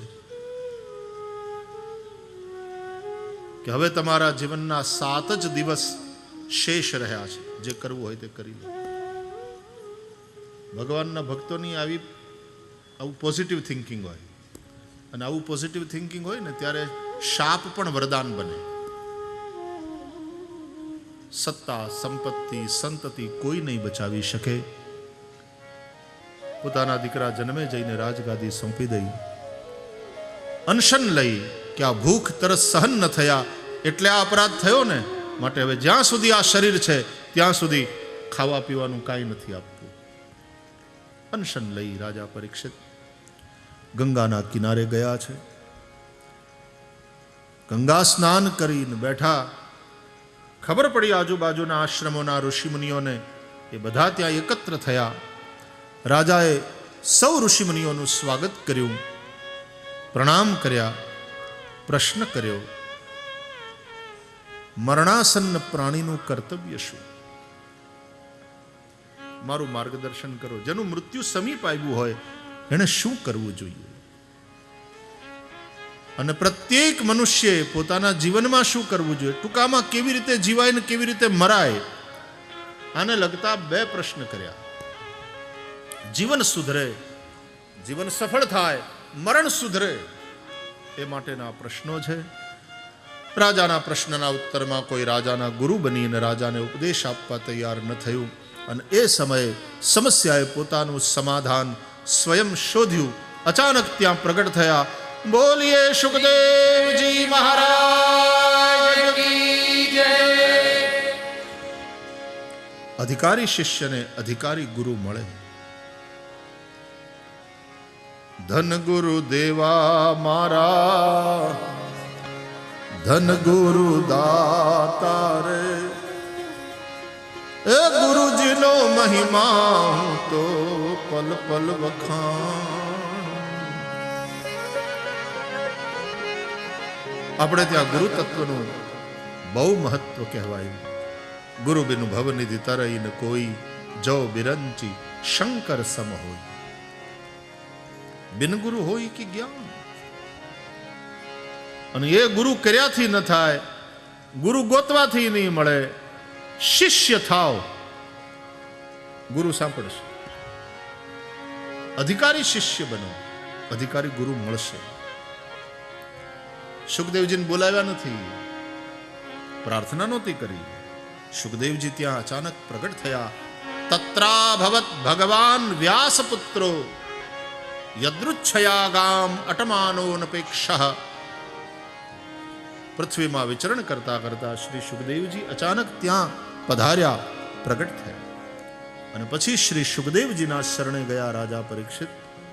સુખદેવ રાજા પરીક્ષિતને હવે ભગવાનનો ભેટો કરાવે છે. એ હવે તમને હું આખી અનુક્રમણિકા પ્રમાણે કથા કરું. બીજા સ્કંદમાં જ્ઞાન ચર્ચા કરી સુખદેવે, કારણ કે ઋતે જ્ઞાનાન્ન મુક્તિ. જ્ઞાન વિના મુક્તિ નથી. પણ એ જ્ઞાન થાય કેમ? એ તો નિત્ય વસ્તુ છે, એને પ્રગટ કરવાનું હોય છે. કેમ પ્રગટ થાય? તો 3 વસ્તુ. એક તો જોઈએ મનન, એક તો જોઈએ મનની એકાગ્રતા, બીજું ચિત્તની શુદ્ધિ, અને ત્રીજું વિચારની પરાકાષ્ઠા એટલે કે મનન. મનની એકાગ્રતા માટે ધ્યાન, એટલે 2 અધ્યાયમાં સ્થૂલ ધ્યાન અને સૂક્ષ્મ ધ્યાનની ચર્ચા કરી. પછી ચિત્તની શુદ્ધિ, એના માટે ઇન્દ્રિયો ભગવાનમાં લાગેલી રહે. આપણી આંખ હરિદર્શન કરે, આપણા કાન ભગવત કથા શ્રવણ કરે, આપણી જીહવા ભગવાનના ગુણનામ લીલાઓનું સંકીર્તન કરે, આપણા ચરણ તીર્થયાત્રા કરે, આપણા હાથ સેવામાં લાગેલા રહે. સત્કર્મથી ચિત્ત શુદ્ધિ થશે. 2 અધ્યાયમાં ચિત્ત શુદ્ધિનું વર્ણન, એકમાં શ્રોતાઓના ચિત્તની શુદ્ધિનું વર્ણન, એકમાં વક્તાના ચિત્તનું હૃદયનું શુદ્ધિનું વર્ણન. અને પછી 6 અધ્યાયમાં મનનની કથા દ્વારા આ સૃષ્ટિક્રમ બતાવ્યો, કઈ રીતે સૃષ્ટિ થઈ. એકમ એવ અદ્વિતીયમ પરબ્રહ્મ પરમાત્મા, એકમાંથી કઈ રીતે અનેક થયા. પુરુષ અને પ્રકૃતિ, અને પુરુષે પ્રકૃતિમાં ગર્ભાધાન કર્યું. કાળ કર્મ સ્વભાવથી રૂપાંતરણ થયું ને મહત્તત્વ થયું. મહત્તત્વથી 3 પ્રકારના અહંકાર થયા. તામસ અહંકારમાંથી 5 મહાભૂત, 5 ગુણવાળા પંચ મહાભૂત થયા. આકાશ શબ્દ ગુણવાળો, વાયુ સ્પર્શ ગુણવાળો, તેજ રૂપ ગુણવાળું, જળ રસ ગુણવાળું અને પૃથ્વી ગંધ ગુણવતી થઈ. રાજસ અહંકારમાંથી 5 જ્ઞાનેન્દ્રિયો અને 5 કર્મેન્દ્રિયો થઈ, બુદ્ધિ થઈ, પ્રાણ થયા. સાત્વિક અહંકારમાંથી મન થયું અને ઇન્દ્રિયોના અધિપતિ 10 દેવતાઓ પ્રગટ થયા. એ બધાએ ભેગા મળીને શરીર નિર્માણ કર્યું. એ શરીર નિશ્ચેષ્ટ પડ્યું રહ્યું જળમાં ઘણા બધા સમય સુધી. પછી પ્રાણ નામના 25મા તત્વે એની અંદર પ્રવેશ કર્યો. વિરાટ પુરુષ જળની બહાર આવ્યો. વિરાટના નાભિકમળથી બ્રહ્મા થયા. બ્રહ્માજીએ એ વિરાટના જ અંગોથી યજ્ઞ સામગ્રી એકત્ર કરી અને એ વિરાટનું યજન કર્યું. કમળમાં વિષ્ણુ નાભિકમલોદ્ભુત બ્રહ્માને વિચાર આવ્યો કે હું કમળમાં, પણ કમળ કોને આધારે? હું કોનો? હું કોના થકી? હું કોણ? આ કમળનું ફૂલ છે તો એનું મૂળ ક્યાં છે? એ કોને આધારે ટક્યું છે? બ્રહ્માએ જોયું તો ચારે બાજુ જળ જળ અને જળ હતું. કથા છે કે બ્રહ્માજી જોવા માટે કમળની દાંડલીમાં નીચે ઉતર્યા. હાલતા ગયા, આખું પૂરું થઈ ગયું પણ કંઈ અંત ના આવ્યો. એટલે પાછા હતા ત્યાં આવ્યા. આકાશવાણી થઈ, તપ તપ શબ્દ થયો અને બ્રહ્માજીએ તપસ્યા કરી. ભગવાનની કૃપાથી ભગવાનના એમણે દર્શન કર્યા અને પછી ભગવાને બ્રહ્માજીને ચતુશ્લોકી ભાગવતનો ઉપદેશ કરી અને સૃષ્ટિની રચના કરવા માટે આદેશ કર્યો.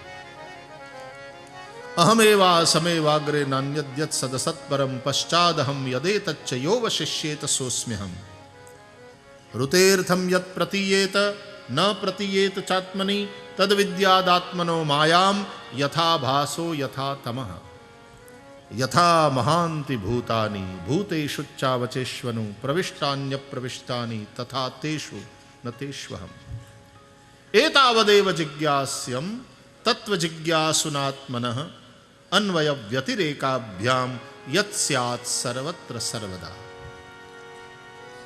આ 4 શ્લોક મેં કયા ને, ભાગવત થઈ ગયું. કૃષ્ણ જન્મ હું પૂર્ણાવતી થઈ ગયું. આટલું જ છે ભાગવત. બાકીનું બધું આ 4 શ્લોકનો વિસ્તાર છે. બહુ સરસ છે આ ચતુશ્લોકી ભાગવત. બ્રહ્માજીને ઉપદેશ કર્યો ભગવાને, અને પછી બ્રહ્માએ નારદને ઉપદેશ કર્યો, નારદે વેદવ્યાસને ઉપદેશ કર્યો, અને વ્યાસજીએ એનો વિસ્તાર કર્યો.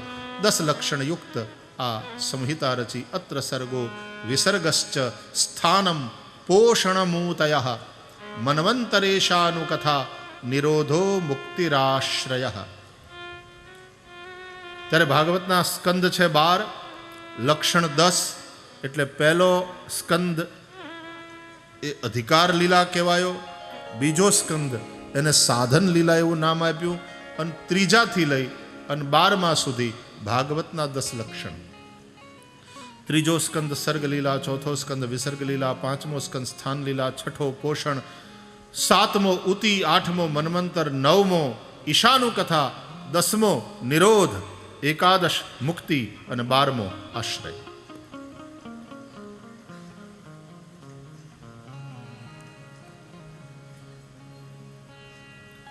ત્રીજો અને ચોથો સ્કંદ વિદુર અને મૈત્રેયના સંવાદ રૂપ કહેવાય. ત્રીજા સ્કંદની અંદર 2 પ્રકારની સૃષ્ટિનું વર્ણન કરવામાં આવ્યું, દૈવી અને આસુરી. દૈવી સૃષ્ટિ કશ્યપ અને અદિતિથી થઈ, આસુરી સૃષ્ટિ કશ્યપ અને દિતિથી. દિતિથી દૈત્યો થયા, અદિતિથી આદિત્યો. આદિત્યો એટલે દેવતાઓ અને દૈત્યો. એ બંનેની માં જુદી, બાપ એક. આ કશ્યપના જ સંતાનો છે. આ કશ્યપ કોણ? તો કે પશ્યક એવ કશ્યપો ભવતી, એવી નિરુક્ત વ્યાખ્યા છે. કશ્યપ ઉલટું વાંચો, પશ્યક. પશ્યક એટલે કે જોવા વાળો, એટલે કે દ્રષ્ટા, એટલે કે જીવ, જીવાત્મા. આત્મા દ્રષ્ટા છે. એને આ 2 પત્ની, દિતિ અદિતિ. દિતિ એટલે ભેદ બુદ્ધિ, અદિતિ એટલે અભેદ બુદ્ધિ. અભેદ બુદ્ધિ વિદ્યાથી થાય. અભેદ બુદ્ધિમાંથી જ દેવતાઓ સદગુણોનું પ્રાગટ્ય થાય.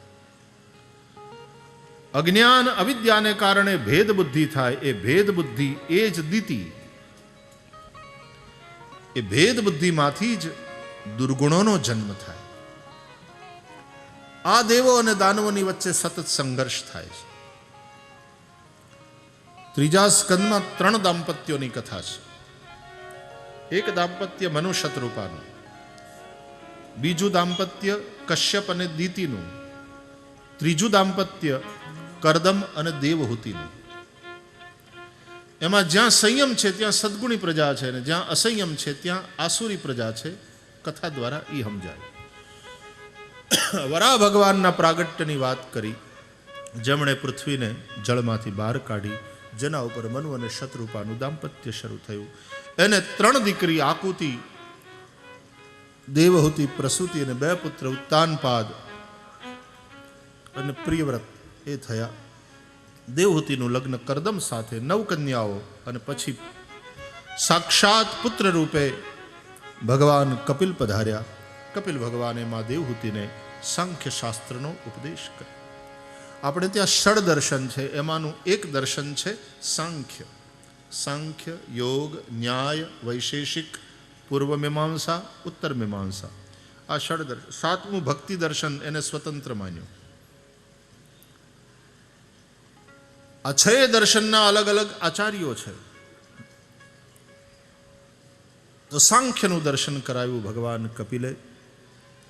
પ્રકૃતિના તત્વોની સંખ્યા કેટલી એ બિંદુ ઉપર જે દર્શનમાં વિચાર કરવામાં આવ્યો એ સાંખ્ય દર્શન. આમ તો સાંખ્ય દર્શન એ નિરીશ્વર છે, પણ ભાગવતમાં ભગવાને જે સાંખ્યનો ઉપદેશ કર્યો એ સબીજ છે. એ નિરીશ્વર નહીં, એ શેશ્વર છે. કારણ કે માને પોતાની મા દેવહૂતિને નિમિત્ત બનાવીને કહ્યું છે, એટલે સ્ત્રીને સમજવું કરવું સહેલું બને એવું ભાવાત્મક દર્શન આપ્યું છે. ચોથા સ્કંદના 4 મુખ્ય પ્રકરણ. ધર્મ પ્રકરણમાં દક્ષ યજ્ઞની કથા. અત્રિ અનસુયાને ત્યાં બ્રહ્મા વિષ્ણુ મહેશ 3 દેવો બાળક બનીને આવ્યા. એનું નામ દત્ત, દુર્વાસા અને ચંદ્રમા. અને દક્ષ યજ્ઞની કથા. આ 2 કથા દ્વારા ભાગવતકારે ત્રિદેવતાઓની એકતા સિદ્ધ કરી. આ એક જ તત્વના 3 રૂપ છે, એમાં ભેદ ન કરાય. એટલે આ વૈષ્ણવો ને શૈવો ને એનો સંઘર્ષ એ બિલકુલ અસ્થાને છે, અયોગ્ય છે, ના સમજી છે, ના સમજી કે કારણ. આપણે ભગવાન ભોળાનાથની આરતી કરી. આરતી બહુ સરસ છે. એકાનન ચતુરાનન પંચાનન રાજ, ઓ શિવ પંચાનન રાજ. હંસાસન ગરુડાસન, હંસાસન ગરુડાસન, વૃષવાહન સાધ. હરિ ઓમ. હર હર હર મહાદેવ. દોય ભુજ 4 ચતુર્ભુજ, 10 ભુજ તે સોય. ઓ શિવ 10 ભુજ તે સોય.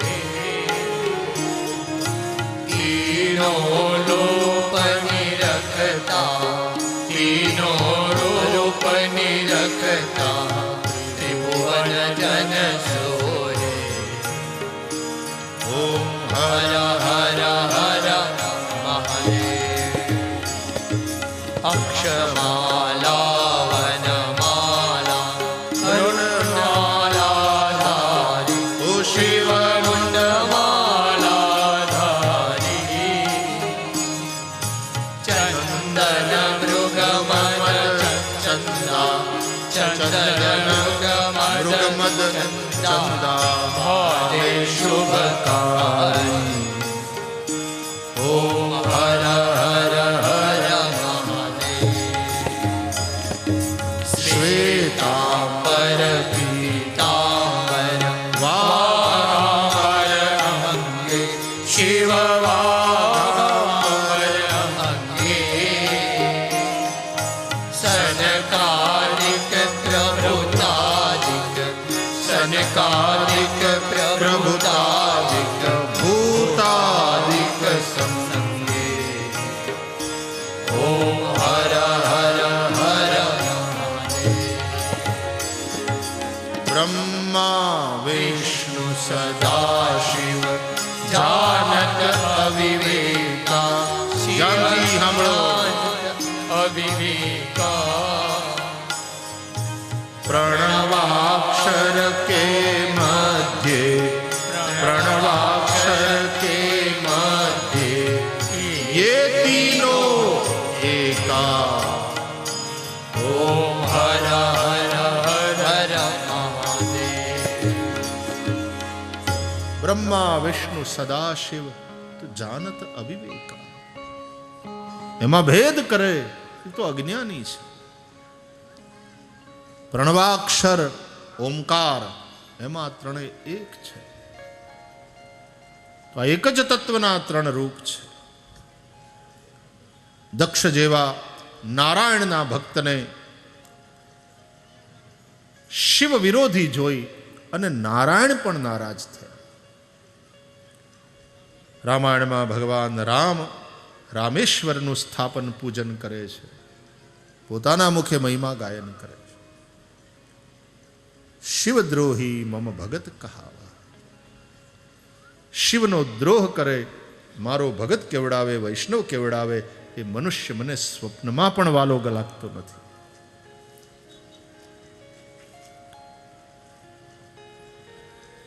શિવનો ભગત હોય ને વિષ્ણુનો દ્રોહ કરે, विष्णु भगत हो ने शिव नो द्रोह करे, ये ना समझी. अपने इष्ट में अनन्य भाव रखो, लेकिन अपने इष्ट को ही सब रूपों में देखो. सबको वंदन करो, सिय राम मैं सब जग जान. दरेक में पोताना इष्ट ने जोईने अने वंदन करो.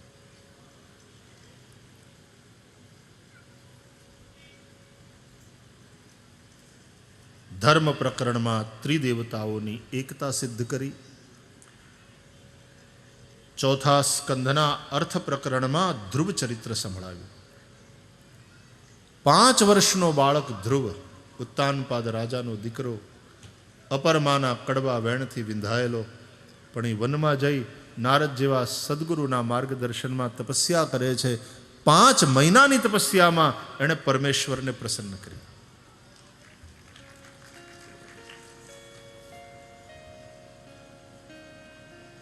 भगवत प्राप्ति माटे वय भेद, लिंग भेद, जाति भेद कई नहीं.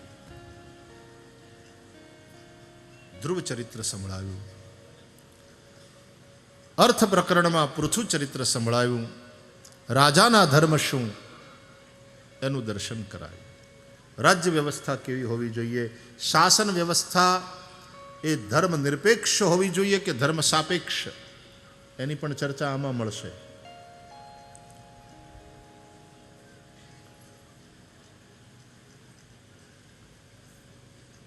मोक्ष प्रकरण में 8 अध्याय में प्राचीन बरही ની સાથેનો સંવાદ અને પુરંજનનું આખ્યાન એ કહ્યું છે. અષ્ટધા પ્રકૃતિના બંધનમાંથી છૂટવાનું છે માટે 8 અધ્યાયમાં મોક્ષ પ્રકરણ, એમાંય તે પાછા 4 અધ્યાયમાં નિર્ગુણ બ્રહ્મોપાસનાથી મુક્તિ અને 4 અધ્યાયમાં સગુણ બ્રહ્મોપાસનાથી મુક્તિ. આવી રીતના 8 અધ્યાયમાં મોક્ષનું પ્રકરણ છે. 5મો સ્કંધ એ સ્થાન લીલા સ્થિતિર વૈકુંઠ વિજય. બનાવ્યું તો ખરું બધું, આપણે ઊભું તો કર્યું, પણ હવે એ હલાવતા ન આવડે. ઊભું કર્યું એના ઉપર આપણો કંટ્રોલ ન રહે તો ગડબડ ને. ભગવાને બધું ઊભું કર્યું, હલાવે છે, અને દરેકના ઉપર ભગવાનનો કંટ્રોલ છે. એ ઈશ્વર છે, ઈશત્વ એ સૌના સ્વામી છે, સૌના ઉપર એનો કંટ્રોલ છે. સ્થિતિર વૈકુંઠ વિજય. 5મ સ્કંદમાં પરમહંસોની કથા છે. 2 પરમહંસો, એક જ્ઞાની પરમહંસ શ્રી ઋષભદેવ ભગવાન અને બીજા ભક્ત પરમહંસ શ્રી જડભરતજીની કથા છે. ભૂગોળ ખગોળનું વર્ણન છે. રાજા રહુગણે શ્રી જડભરતજી પાસેથી ઉપદેશ સાંભળ્યો છે. ભવાટવીનું સુંદર વર્ણન છે. જ્યોતિષ ચક્ર, રાશિ ચક્ર ઇત્યાદિનું વર્ણન છે.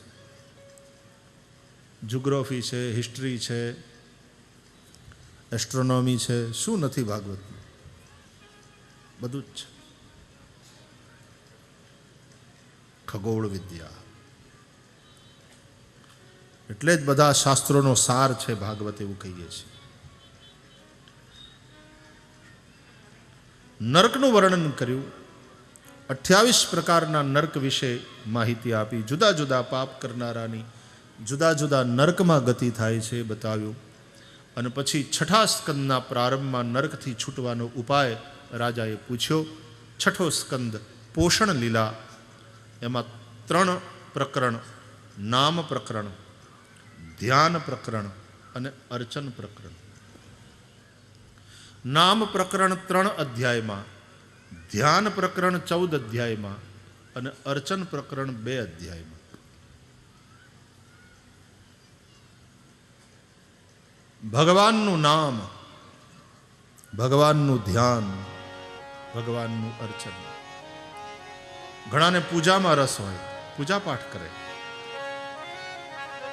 ઘણાને જપમાં રસ હોય, ઘણાને ધ્યાનમાં, પણ એ રીતે ભગવાન સાથે જોડાઓ, પ્રભુની કૃપાનો અનુભવ કરો.